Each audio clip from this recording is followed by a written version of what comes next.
Colosenses capítulo 1, del 9 al 14.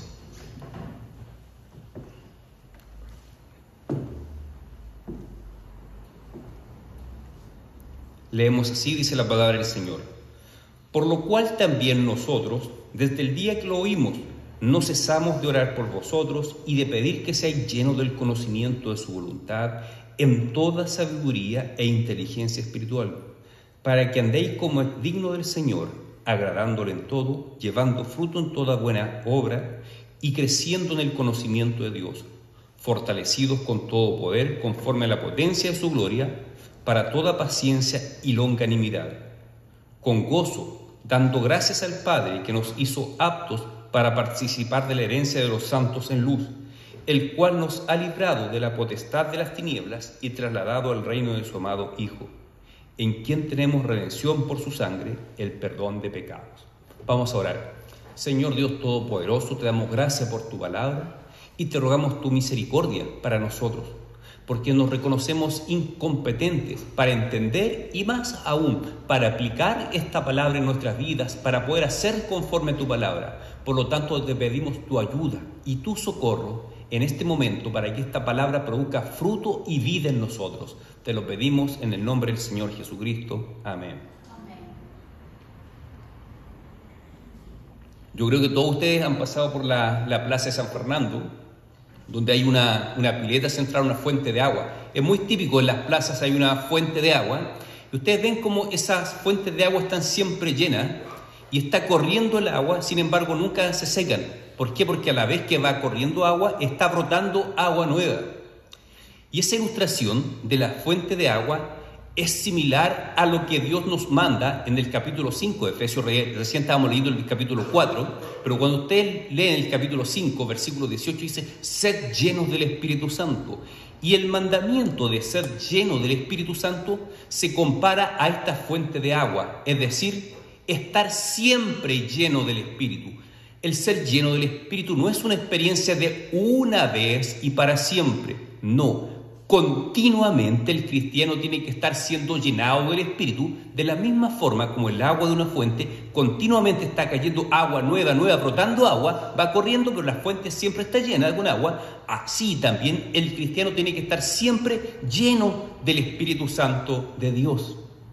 ¿Y por qué estoy citando estas palabras?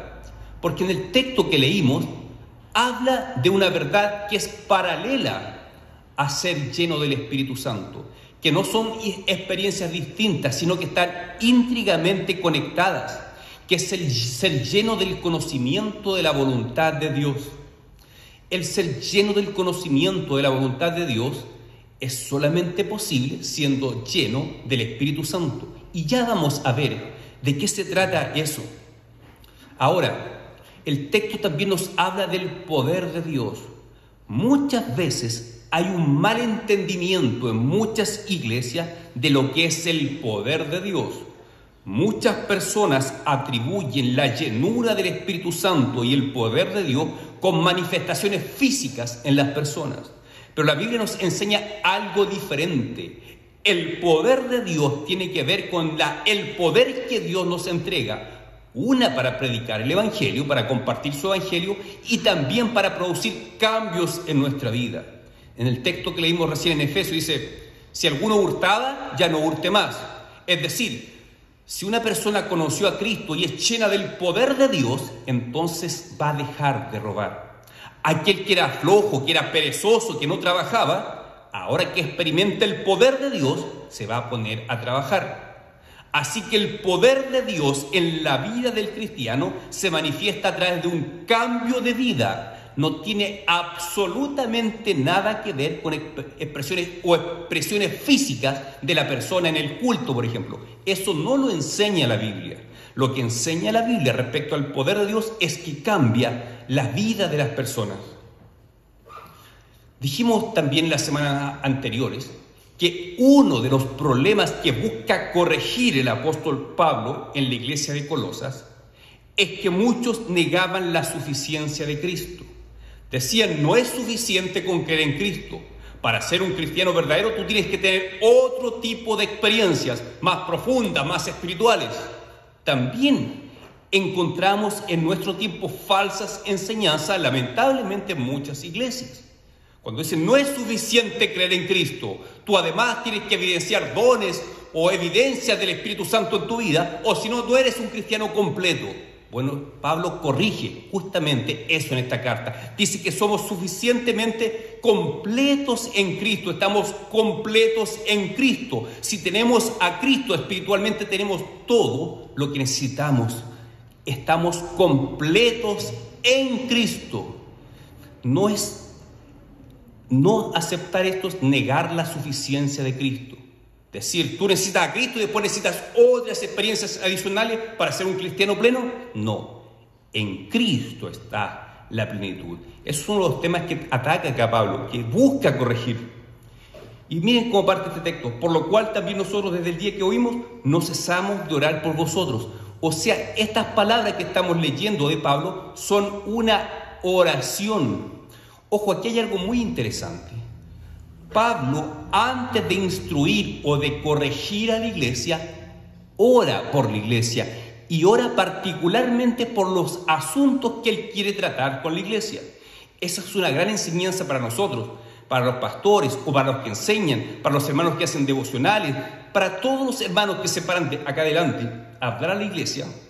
Cuando ustedes quieren inculcar algo particular a la iglesia, es importante que primero oren al Señor para que el Señor trate en el corazón de las personas particularmente el tema que ustedes quieren tratar, que ustedes quieren enseñar. Eso es lo que hace Pablo acá. Dice que ora por la iglesia, por los problemas que hay, por las cosas que él quiere corregir, y después vamos a ver más adelante y le da duro los temas.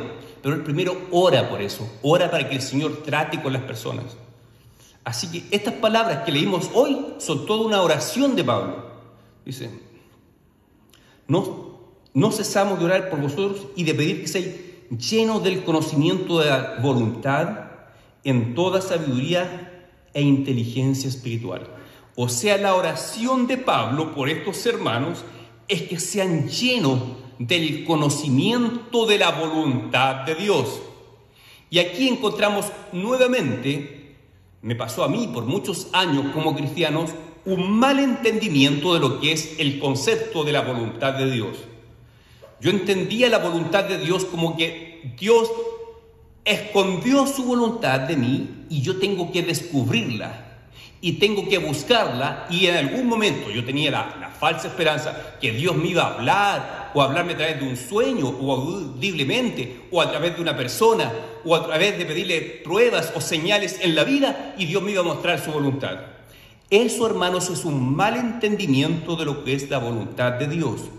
La voluntad de Dios no es algo que Dios haya escondido de nosotros y que Dios esté jugando como a las escondidas con nosotros. A ver si ahora se da cuenta cuál es mi voluntad, a ver si ahora acerta, a ver si ahora sí. No, la voluntad de Dios no tiene nada que ver con algo que esté escondido. La voluntad de Dios es algo que Dios nos ha declarado, que es accesible para todos nosotros.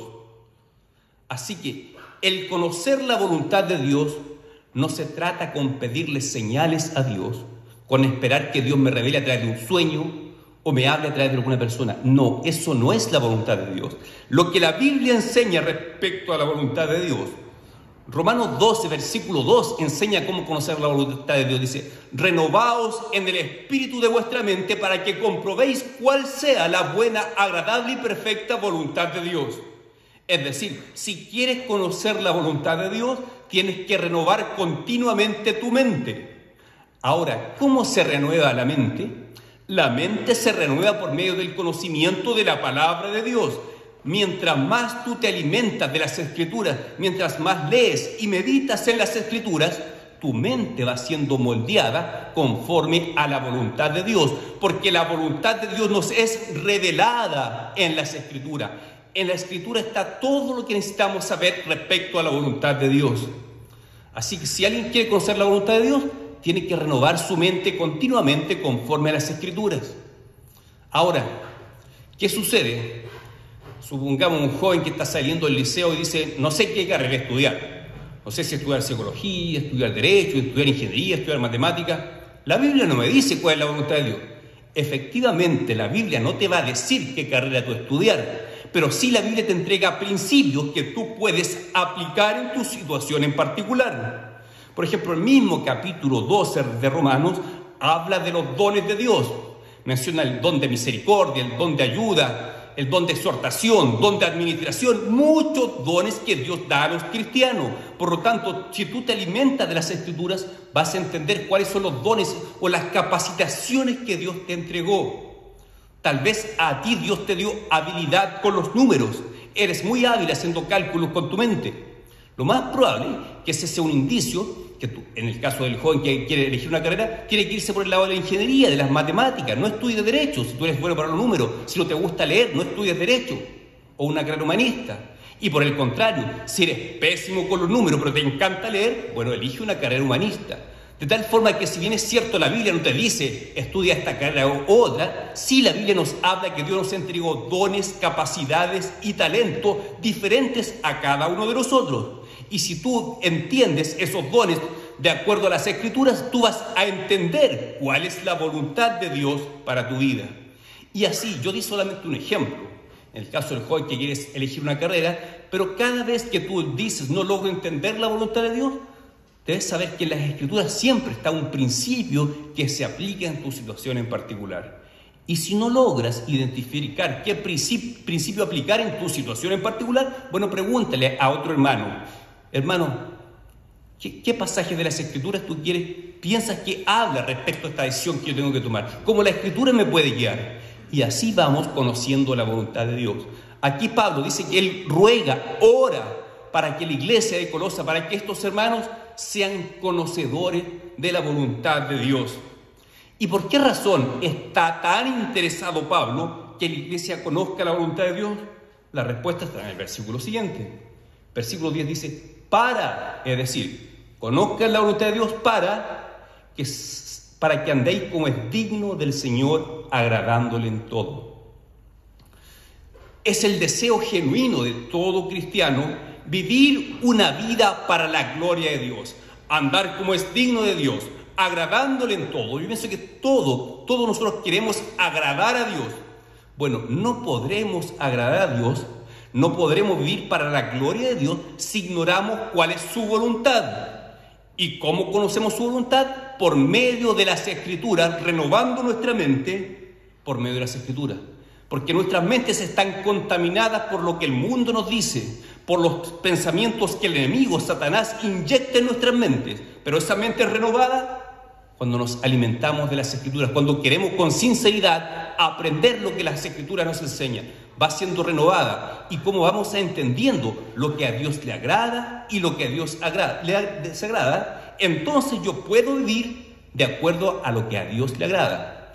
Por lo tanto, fundamental conocer la voluntad de Dios para poder vivir una vida digna del Señor, agradándole en todo. Y en todo, en todos los aspectos de nuestra vida. El Señor quiere ser Señor de todos los aspectos de nuestra vida, de todo, de nuestros pensamientos, de nuestros actos, de lo que hacemos en el trabajo, en el lugar donde sea. Si el Señor quiere ser nuestro Señor, nuestro dueño. Ser Señor significa ser dueño de algo. En el lenguaje antiguo, los tiempos que había esclavitud, ¿cómo le llamaban los esclavos a su dueño? Le decían amo o Señor. Bueno, cuando uno dice Señor al Señor Jesucristo, está reconociendo yo te pertenezco, soy como tu esclavo, te pertenezco, tú eres el dueño de mi vida. Por lo tanto, yo quiero vivir agradándote a ti. Y dice también, llevando fruto en toda buena obra. Aquí esta palabra de llevar fruto se relaciona con el mandamiento que Dios le da a Adán en Génesis capítulo 1. Le dice a Adán y a su esposa Eva, multiplíquense, sean fructíferos, llenen la tierra, den fruto, tengan hijos, reproduzcanse, en lo que se conoce como el mandato social dado por Dios a Adán. Ahora, alguien puede decir, sí, pero Pablo no tenía hijos, al menos la Biblia no menciona que Pablo haya tenido hijos. Pero sin embargo sabemos que era un hombre que tenía fruto. ¿Cómo entiende Pablo este fructificarse? Va más allá de lo literal de tener hijos. Obviamente esto tiene una aplicación en el mundo espiritual. Dios crea a Adán a su imagen y semejanza. Adán tenía que que difundir por toda la tierra la imagen de Dios. Tenía que propagar la imagen de Dios en todo lo que hacía. Pero Adán falló. Adán pecó, por lo tanto no cumplió el mandato de Dios. Pero el Señor Jesucristo se presenta como el segundo Adán. Y este Adán porta de forma perfecta la imagen de Dios. Y cuando una persona se convierte a Cristo, Cristo comienza a restaurar la imagen de Dios en esa persona. No es que la imagen de Dios en el hombre haya quedado, se haya apagado después de la caída de Adán. No, la imagen de Dios sigue permaneciendo en cada ser humano, en todo ser humano. Lo aclara Santiago en su carta. Dice que todos los hombres portan la imagen de Dios. Sin embargo, después de la caída del pecado de Adán, esa imagen de Dios en el hombre quedó profundamente dañada. Por lo tanto, todas las áreas del alma humana están afectadas por el pecado. Portamos la imagen de Dios, pero es una imagen que quedó dañada. Ahora, cuando la persona se convierte a Cristo, Cristo, por medio del Espíritu Santo, comienza a restaurar esa imagen dañada. Y así como Cristo se fructifica en el sentido de que su evangelio se expande por toda la tierra, como hablábamos en la mañana, y tiene hijos de Dios en toda la tierra, el Señor se está multiplicando, está fructificando. Lo que no hizo Adán, lo hace Cristo. Ahora el creyente en Cristo, por medio de esa restauración de la imagen, también se puede multiplicar y tener muchos hijos en el sentido espiritual, como sin duda lo tenía Pablo. Pablo tenía muchos hijos espirituales, hijos a los que él les instruyó en el Evangelio. Ahora sí también el Señor Jesucristo nos manda a nosotros a multiplicarnos en el sentido espiritual. Nos dijo el Señor Jesucristo: vayan por todas las naciones, hagan discípulos en todas las naciones. Es decir, es un mandamiento para cada cristiano el multiplicarse, el hacer discípulos. Ahora pregunta para ustedes: hermano, ¿tú te estás multiplicando? ¿Tú estás haciendo discípulos? ¿A quién estás tú discipulando? ¿A quién estás tú instruyendo en el camino del Señor? Para algunos de ustedes su discípulo puede ser su hijo, su hija, su nieto, su nieta, su vecino, su esposo, su esposa, sus hermanos, sus primos, sea quien sea, no importa. Pero tú como cristiano tienes que estar discipulando a otros, tienes que instruir a otros en la fe. Cuando tú en el caso que decía Matías en la mañana, si viene alguien a pedirme un consejo y yo le hablo la palabra de Dios, bueno, ahí tú estás intentando hacer un discípulo. Si la persona se niega y se rechaza, bueno, es problema de él tendrá que dar cuenta delante de Dios. Pero tú estás tomando iniciativa de hacer discípulos. Cuando le hablamos a alguien de Cristo, estamos tomando iniciativa para ser obedientes a este mandato del Señor Jesucristo. Que el mandato del Señor no es solamente hablar del Evangelio de salvación, sí, por ahí parte. Pero luego hay que ser discípulo de esa persona, hay que instruirla en la fe, hay que enseñarle los rudimentos de la fe, hay que invitarle a la iglesia. Todo eso es parte de hacer discípulo y es un mandamiento para todo cristiano. Así que Pablo parte orando para que los hermanos sean llenos del conocimiento de la voluntad de Dios, que anden agradando al Señor y haciendo discípulos, fructificando y creciendo en el conocimiento de Dios. O sea, además de hacer discípulos, de instruir a otros en la fe, es deber del cristiano crecer en el conocimiento de Dios. Pregunta para ti, hermano: ¿cuánto tú estás conociendo? ¿Cuánto estás creciendo en el conocimiento de Dios? ¿Estás realmente experimentando un crecimiento espiritual? ¿Estás conociendo más al Señor que ayer? Bueno, es nuestra responsabilidad crecer en el conocimiento de Dios. Cuando tú vienes a la iglesia y eres expuesto a la palabra de Dios, sí, esa es una instancia de crecimiento, por supuesto que sí. Ahora, ¿te tienes que conformar solamente con venir a la iglesia? Evidentemente que no. Tú en tu casa también puedes acudir a las Escrituras, también puedes seguir un estudio bíblico desde tu casa y seguir creciendo en tu comunión con Dios por medio de tus oraciones personales. Cuando tú compartes con el Evangelio, ahí el Señor también te hace crecer, te hace madurar. En tus oraciones personales el Señor te ministra, te hace crecer. Cuando tú lees las Escrituras, Dios te hace crecer. O sea, muy bien que vengas cada domingo a la iglesia, si creces, claro que sí. Si eres expuesto a las Escrituras, te favorece tu crecimiento. Pero no te quedes solamente con eso. El crecimiento continúa el resto de la semana. Entonces, como consecuencia de conocer la voluntad de Dios, el cristiano tiene que dar fruto, tiene que crecer, y el versículo 11 dice, fortalecido con todo poder, conforme a la potencia de su gloria, para toda paciencia y longanimidad. Aquí retomamos el tema que toqué al principio, del poder de Dios. Y para que vean que el poder de Dios no tiene nada que ver con una manifestación física externa, recuerden lo que dice Efesios capítulo 3. Ahí Pablo hace una oración por los efesios y dice, oro para que ustedes sean fortalecidos con el poder de Dios en su hombre interior. ¿Qué es el hombre interior? Es nuestra alma que está en nuestro interior. Nuestra alma es fortalecida por el poder de Dios. Y como consecuencia de ser fortalecida por el poder de Dios, va a producir cambios en nuestra vida. Como di ejemplos al principio. El que no quería trabajar, ahora va a querer trabajar. El que no quería venir a la iglesia, ahora va a querer venir a la iglesia. El que se avergonzaba de ser cristiano, ahora no se va a avergonzar. Aquel que maltrataba a su esposa, ahora no la va a maltratar. Aquel que era irrespetuoso con sus compañeros de trabajo, ahora los va a tratar con respeto. Es decir, cuando el poder de Dios inunda nuestras vidas, ¿dónde se hace evidente? En tu vida diaria se hace evidente el poder de Dios. No se hace evidente en la iglesia, se hace evidente de lunes a sábado, cuando tú no estás en la iglesia. Cómo te comportas tú en tu hogar, con tu familia, cómo te comportas en tu lugar de trabajo, cómo te comportas en tu lugar de estudios, ahí se hace evidente el poder de Dios en tu vida. Pero hay que rogar a Dios, así como Pablo ruega para que el Señor fortalezca con poder en el hombre interior a los efesios, nosotros también tenemos que rogar al Señor para que nos fortalezca. Muchas veces, yo reconozco que durante la semana muchas veces uno se siente como frío espiritualmente, deja de experimentar el gozo de la salvación, pero eso no está bien. Uno tiene que rogar al Señor para que cada día el Señor lo llene, lo robustezca de poder, que nunca perdamos ese gozo de la salvación que hay en nosotros. Eso tiene que ser continuo en nosotros, así como dije al principio que el llenarse del Espíritu es un acto continuo. Esto es lo mismo, el ser revestido con el poder de Dios es un acto continuo. Tú no te puedes descuidar ningún día, porque si te descuidas un día, te haces presa fácil del enemigo. Las tentaciones van a venir sí o sí. El enemigo está atento, esperando que tú descuides tu comunión con Dios y te ataca, te trae un pensamiento a la mente y te hace pecar. Pero si somos diligentes en buscar este poder de Dios de forma diaria, entonces vamos a tener barreras que nos defienden contra los ataques del enemigo.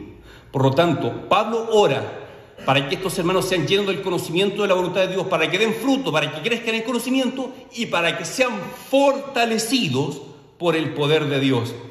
Y aquí en este mismo texto, nuevamente se revela cómo se manifiesta ese poder de Dios, dice, para toda paciencia y longanimidad, para toda paciencia. A la gran mayoría de las personas nos cuesta ser pacientes. Muchos somos ansiosos. Queremos todas las cosas ahora, rápido. No nos gusta esperar. Pero una consecuencia de ser fortalecidos por el poder de Dios es que aprendemos a ser pacientes. ¿Se dan cuenta que el poder de Dios no tiene que ver con manifestaciones externas? Aquí dice que una evidencia del fortalecimiento con el poder de Dios es que aprendemos a ser pacientes. ¿Nos falta ser más pacientes? Claro que sí. ¿Necesitamos más del poder de Dios? Claro que sí. Es un revestimiento continuo del poder de Dios. Dice paciencia y otro resultado, longanimidad. Una palabra que no ocupamos habitualmente. El día viernes en la reunión de mujeres estamos estudiando esta palabra, longanimidad. ¿Qué significa longanimidad? Es más o menos un término que se usa mucho hoy en día, que es la resiliencia. La longanimidad tiene que ver con permanecer fuerte a pesar de las adversidades de la vida. Permanecer con un buen ánimo a pesar de que las circunstancias son adversas. A pesar de que esté enfermo, yo tengo que permanecer con un buen ánimo en Cristo. Eso es tener resiliencia, tener longanimidad. Una ilustración que le dije a la hermana el otro día. Si yo tengo aquí una manzana roja, y la dejo caer desde aquí al suelo, supongamos que hay un piso más duro que este, un piso de cemento. ¿Qué va a pasar con la manzana que cae aquí de prácticamente 2 metros? Se va a machucar. Aparece un machucón. ¿Qué pasa si yo tengo una zanahoria y la dejo caer de aquí? La zanahoria se machuca, no es probable que no le pase nada a la zanahoria, ¿ya? Por lo tanto, la zanahoria es más resiliente que la manzana. La zanahoria tiene más longanimidad que la manzana. Es decir, reacciona mejor ante la adversidad de la vida. La zanahoria reacciona bien ante el golpe, la manzana no, se machucó. Por lo tanto, una persona que tiene longanimidad o resiliencia es una persona que tiene la capacidad para adaptarse a las adversidades de la vida. Y eso es consecuencia del fortalecimiento con el poder del Espíritu Santo. ¿Se dan cuenta con que la manifestación del poder del Espíritu Santo no tiene que ver con acciones externas que uno muestra en la iglesia, sino que tiene que ver cómo tú te vives el día a día? Si en tu vida está la plenitud, la llenura del poder del Espíritu Santo, vas a ser una persona con longanimidad, es decir, va a tener buen ánimo y una buena actitud a pesar de las situaciones adversas de la vida. Hay personas que de repente les llega andan personas fuera de la ciudad. Andan personas fuera de la ciudad. De repente te llega una pésima noticia. Por ejemplo, una persona se quedó sin trabajo. Un cristiano sin el poder de Dios se puede derrumbar. Puede ser terrible, pero un cristiano que está fortalecido por el poder de Dios va a mantener una buena actitud, va a decir, bueno, el Señor sabe lo que hace, seguramente el Señor me va a proveer un mejor trabajo, yo voy a estar tranquilo, voy a seguir con un buen estado de ánimo. Eso es posible solamente con el revestimiento del poder de Dios. Recuerda, como consecuencia del fortalecimiento del poder de Dios va a haber en tu vida paciencia y longanimidad. Ante una situación así, como te quedaste sin trabajo o sufriste el fallecimiento de un ser querido, solamente pueden permanecer firme con paciencia y esa entereza si estás el poder del Espíritu Santo en tu vida. Así que el texto deja claro, consecuencia, evidencia del poder del Espíritu Santo, paciencia y longanimidad. Avanzamos.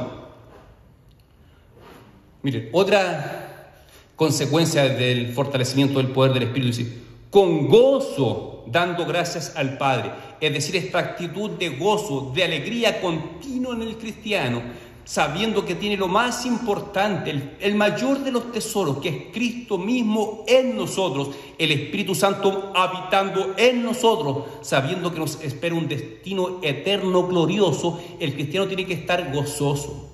Pero si el cristiano se descuida su comunión con Dios, descuida este fortalecimiento con el poder del Espíritu Santo, no va a manifestar un gozo continuo en su vida. El gozo continuo no significa andar riéndose en todo momento, es una actitud interna en nuestro corazón, el saber que hay una esperanza, que no andamos tristes, sino que hay un gozo interno en nuestro corazón que nos produce ese gozo, el ser hijos de Dios. Y este fortalecimiento con el Espíritu favorece ese gozo continuo en nuestro interior.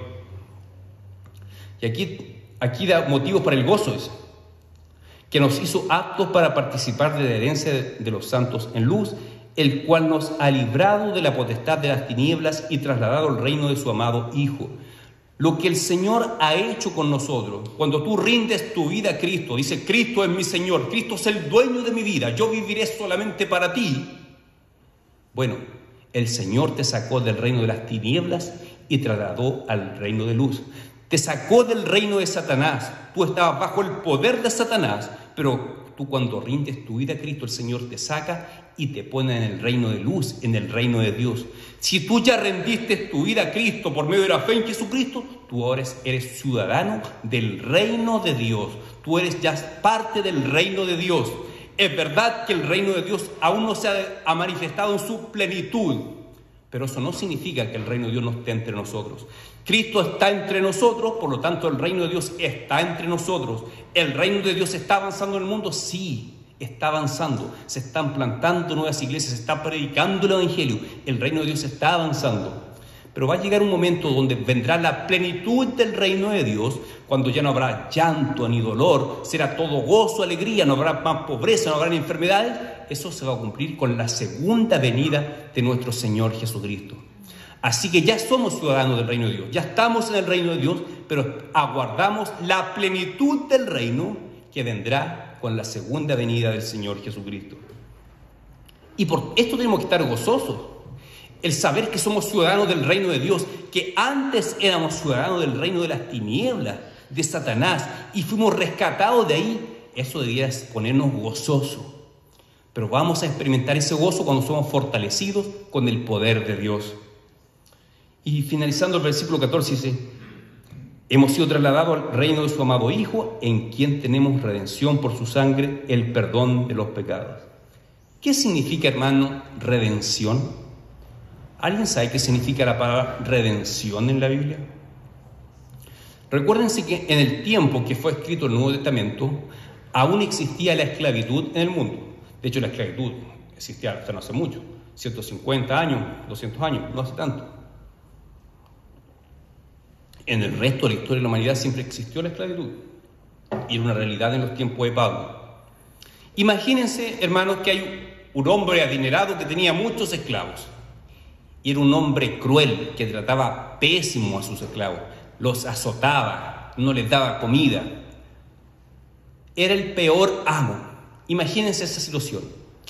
Y de repente aparece otro hombre muy rico, que también tiene esclavos, y se compadece de esos esclavos que eran maltratados, y dice: yo los voy a comprar. Y le ofrece un precio al hombre malvado, y le dice: yo te compro tus esclavos, te pago tanto dinero. Y el hombre malvado accede. Y ese hombre bueno compra los esclavos para tratarlos bien, para alimentarlos bien, para no azotarlos, sino que tratarlos con respeto. Los honra, les da una vivienda propia, respeta a sus hijos. Es un buen amo, un buen señor. Esto es real, esto no es una ficción. La palabra, la figura legal que se ocupaba en la época, el acto que hizo este hombre de comprar esclavos, era la palabra redención. Es decir, este hombre bueno redimió a los esclavos que eran maltratados por un amo perverso. Eso es la redención. Yo compro esclavos para tratarlos bien. Nosotros éramos esclavos del enemigo, de Satanás, y Cristo, por medio de su sangre, nos compra y nos rescata, nos redime del reino de las tinieblas y ahora nos pone en su reino. Eso es redención. Es un rescate por medio del pago de un precio. Nosotros fuimos redimidos, fuimos rescatados del reino de las tinieblas, y el precio que Dios pagó por nosotros fue la sangre de su Hijo Jesucristo. Eso es la redención, hermanos. Dice: en quien tenemos redención por su sangre, el perdón de nuestros pecados. Somos redimidos y nuestros pecados son perdonados. Y ahora estamos sometidos a un nuevo amo, a un nuevo Señor, que es Jesucristo el Señor. Y Jesucristo espera que conozcamos su voluntad, que vivamos agradándole en todo, que demos fruto y que seamos fortalecidos, que echemos mano del fortalecimiento que el Señor nos ofrece para poder vivir una vida dando fruto, con paciencia y con longanimidad. Así que lo que se propone el apóstol Pablo aquí es que antes de enseñar, él ora para que este pueblo crezca en el conocimiento de la voluntad, para que este pueblo crezca en conocimiento, crezca en fruto, para que este pueblo aprenda que tiene que buscar el fortalecimiento de Dios.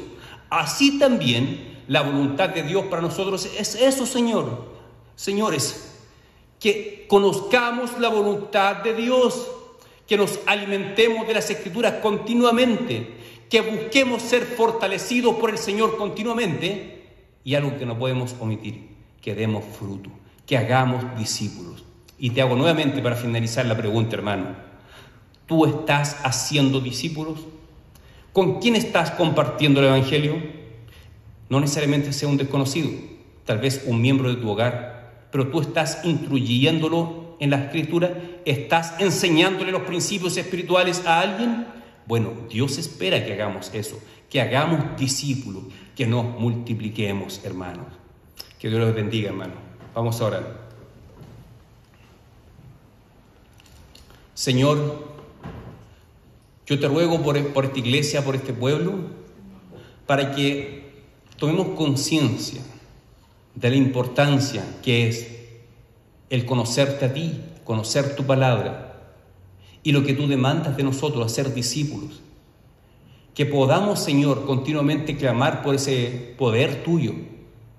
Necesitamos que tú hagas nuevos discípulos en esta iglesia, que tú hagas nuevos discípulos en los hogares de los hermanos que están acá presentes. Sabemos que hay miembros de la familia que no están presentes. Yo te pido, Señor, que tú uses a los miembros de esa familia que están hoy presentes para ser nuevos discípulos en sus propios hogares, Padre mío. Bendice a este pueblo, fortalécelo con el poder de tu Espíritu Santo para que puedan ser obedientes a tu mandato de hacer discípulos. Te lo pido, Padre, en el nombre de tu Hijo Jesucristo. Amén.